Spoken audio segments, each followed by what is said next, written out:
After targeted individuals are aware that they are being hunted down, they begin to anticipate the attacks. Some people call it paranoia. We're going to talk about that.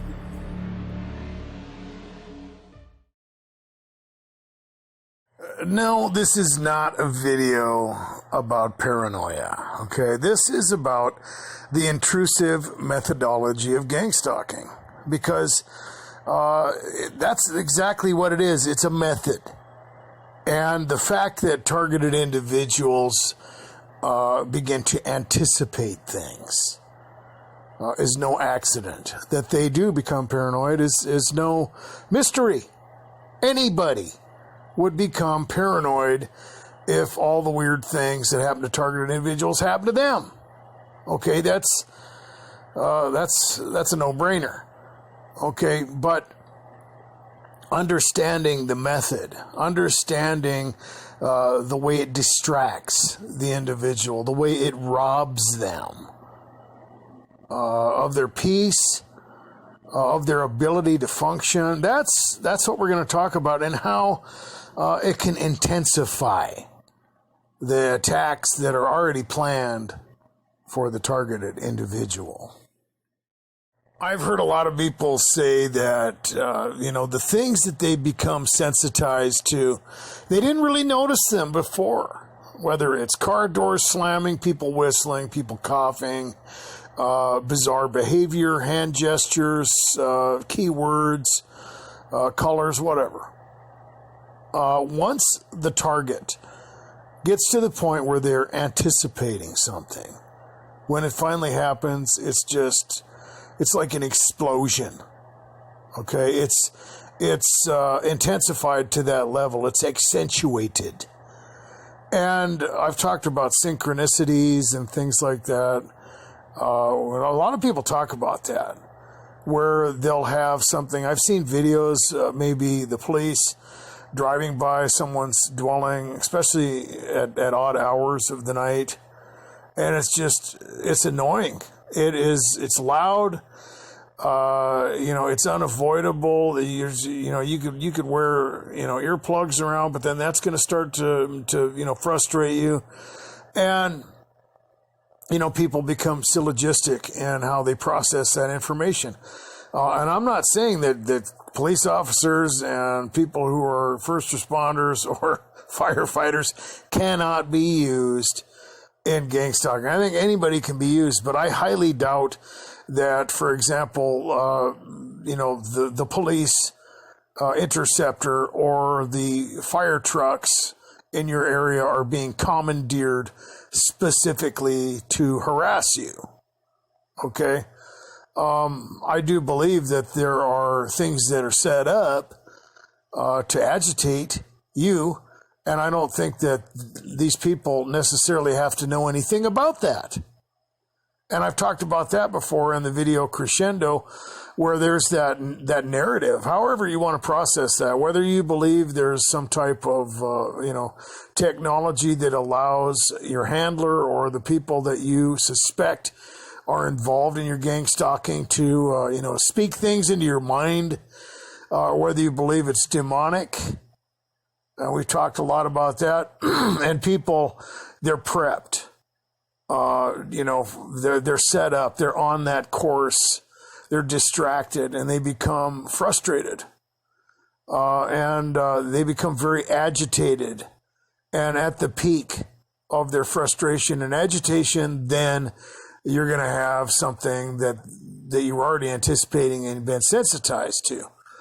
Whatever it is, whether it's, the police driving by, the fire truck or the ambulance, a keyword, whatever.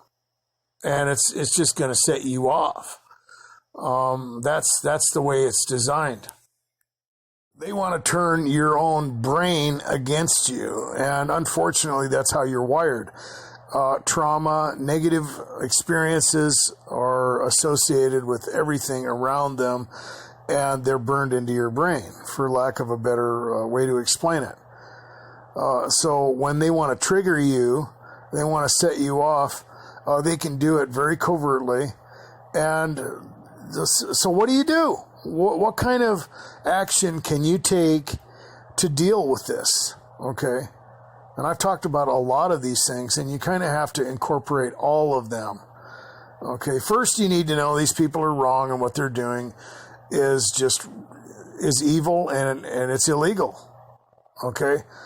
They're not part of some higher status group like a lot of new targeted individuals are led to believe. They are not, part of some elite secret society. They are being condemned. They are wrong. What they are doing is illegal. You cannot be right and wrong at the same time. It's not possible. Okay, that's a logical fallacy. You can't do something that you're going to be condemned for and, be cool or be right at the same time. It's not going to happen. You got to remember that. Don't buy the lie that these people are going to get away with this stuff, okay? It's wrong, okay? That's the first thing. The second thing is that you know what they're trying to do. Okay, there's a motive, right? What is to distract you, to rob you of your peace, to make you dysfunctional. A lot of people get attacked at work, and that sets them up for that accusation gaslighting.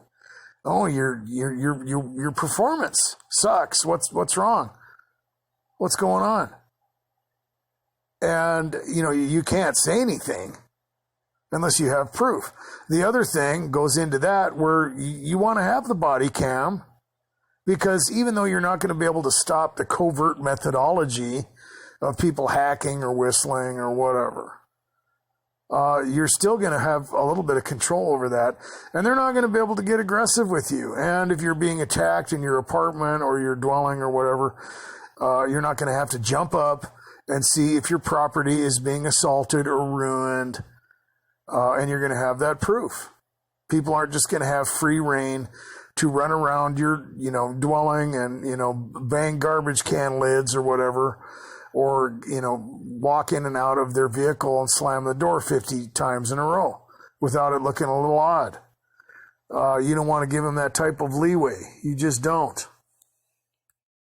The other thing is you don't want to be looking for it. You don't want to be anticipating it in the sense that you're on edge and you're looking around waiting for somebody to do something weird or agitate you. You know that it's going to eventually happen, and you have decided in advance not to react to it, and you've processed the information correctly, and you know the motive behind it, and you're just going to let it fall dead, right? Hit you like a ping pong ball. Because if you are in that state of mind where if one more person messes with me, I'm just going to pick up something and smash them over the head with it. Well, that's not going to work out. I can understand why you'd feel that way. I've felt that way plenty. Okay, I've gotten to that point. That's why I don't carry guns with me. I'm just kidding. Actually, I'm not.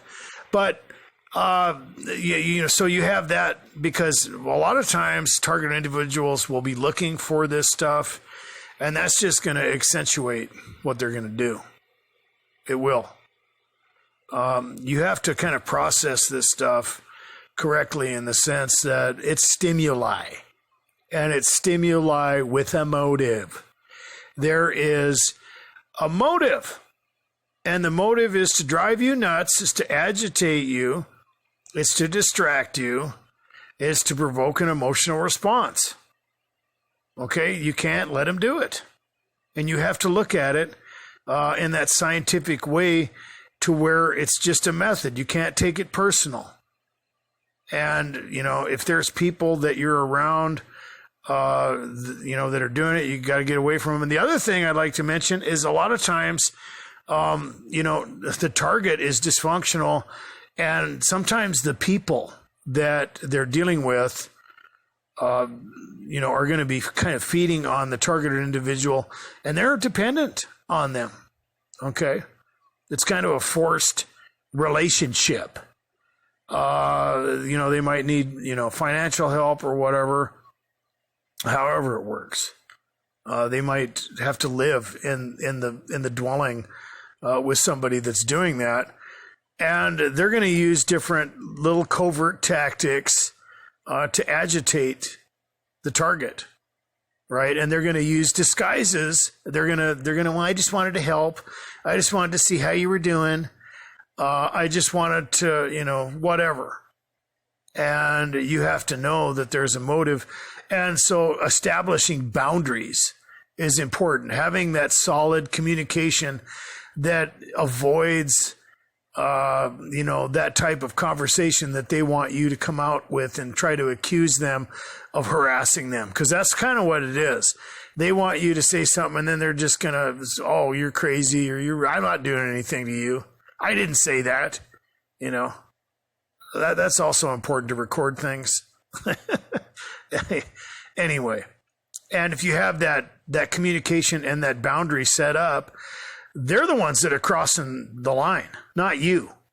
They want to provoke you to that emotional response so you cross a line and accuse them or, get angry or have some type of emotional response, and then they're going to accuse you. They want you to step across that line. You have to draw the line for them and say, this is something that I don't feel comfortable with, or when this happens, this is how it makes me feel, or I just don't want to, talk to anybody, for another 2 hours, or when I get off work, this is how I am. I need time to be alone, whatever it is.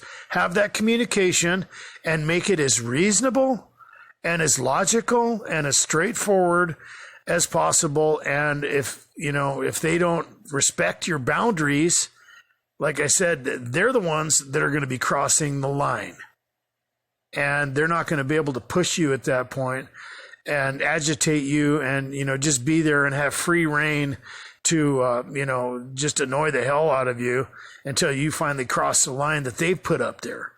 Because a lot of times targets, especially if there's a group of people around, there's a lot of talk and a lot of things going on. And if they're sensitized to something and there's that crescendo effect and they finally react, then the disinformation that's been pumped at all these other people, well, it's going to seem true. And it's another tactic. The other unavoidable reality is the target individual is going to be set up. There's going to be bait, right? They're going to try to make you feel obligated, or they're going to try and, get you to create a calendar around whatever they want you to do. There's going to be coercion, right? You're going to have to, have reasonable excuses to give yourself an out. Because I've seen that too, where you're going to be taxed. You're already probably emotionally drained.